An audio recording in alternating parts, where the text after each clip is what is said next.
Good day. So Prince William and his wife are currently in Jamaica. Please remember to like this commentary on YouTube and make any comment that you wish. Yes, Prince William and his wife Kate are currently in Jamaica. Despite the Jamaicans that are for Republican status, such as myself, and the outcry that some have made about the need for reparations, the need for Republican status, etc., the royalty have been given a rousing welcome, albeit with some amount of organization to make it so. The rousing welcome is very frustrating to progressive persons in Jamaica. As Michael Manley said in the 1970s, quote, "The Queen of England is a very nice person, but she should not be Queen of Jamaica," end of quote. I happen to share this view. I am also against a system, not individuals, and it is not the fault of any royalty that they were born into royalty. And that was the message Michael Manley was trying to convey. But are a majority of Jamaicans ready for Republican status? I do not know. There is still talk that Republican status cannot fill hungry belly. Very few seem to understand that Republican status is a psychological step that should propel our collective egos to achieve greater heights. I still hear nonsense about Jamaica having been better off under the Queen. Statistically, the economy was better in the 1950s, but in real terms, the standard of living is much higher today in political independence, save and except for crime and violence.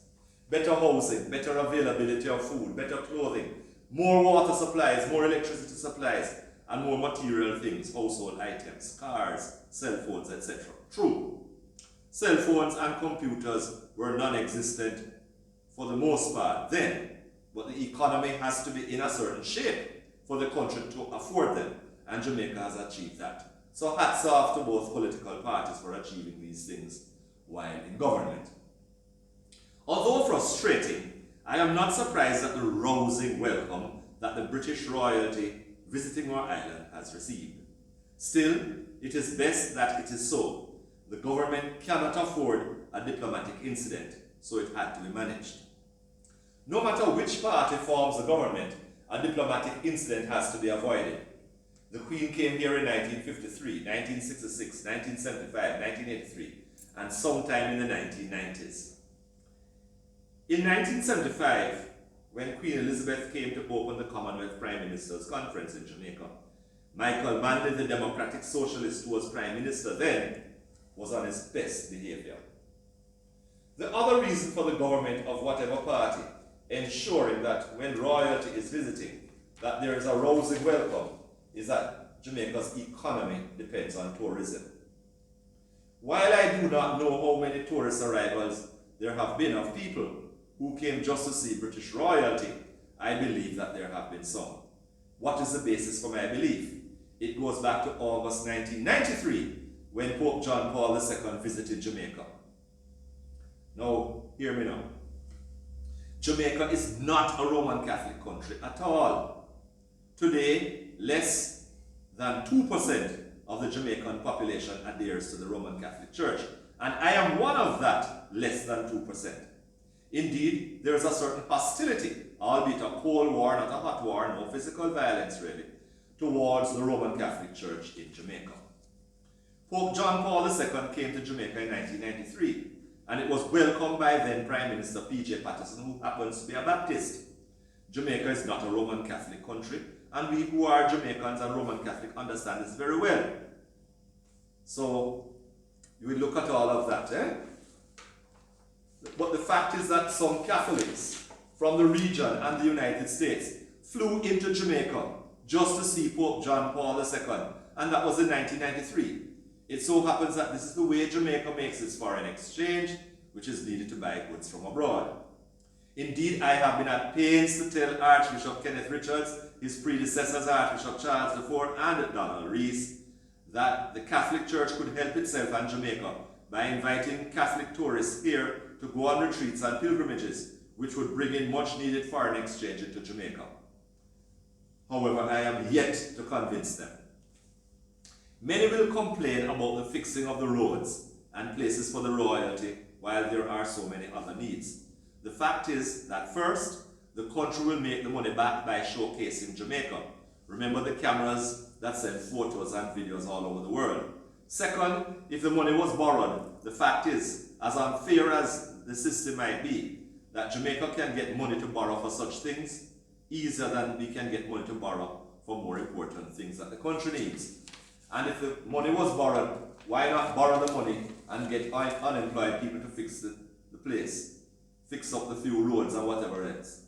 This is even more needed now when the economy was shut down for 2 years after closing, and there are going to be further economic problems due today to the war between Russia and Ukraine. The country was closed down because of COVID, and now we have the problem with the war between Russia and Ukraine.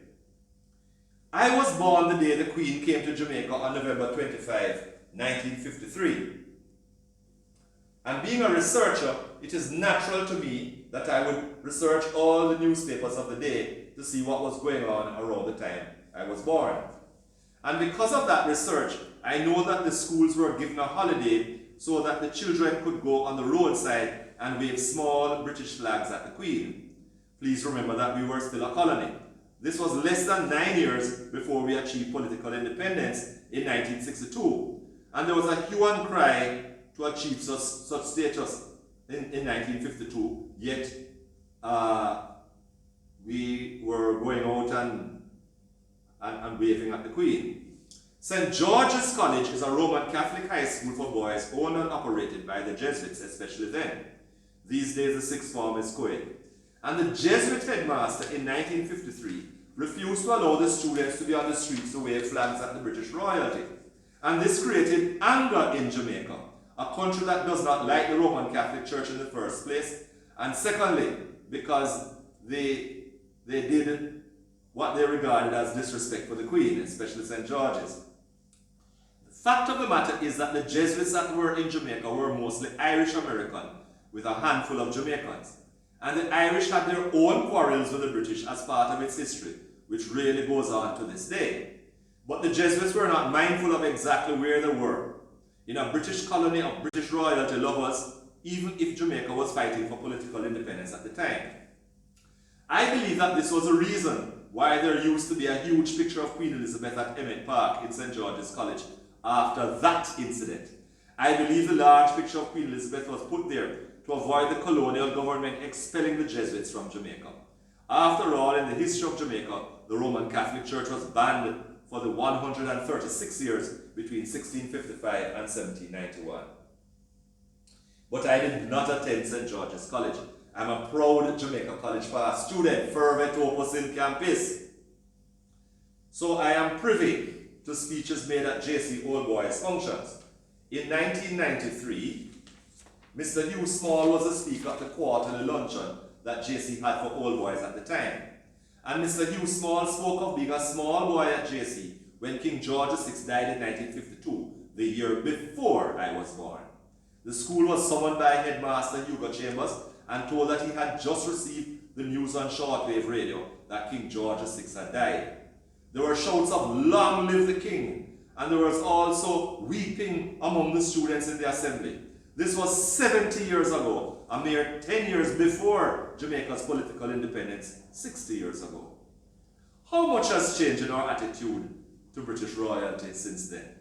Has it changed at all? Have a good day.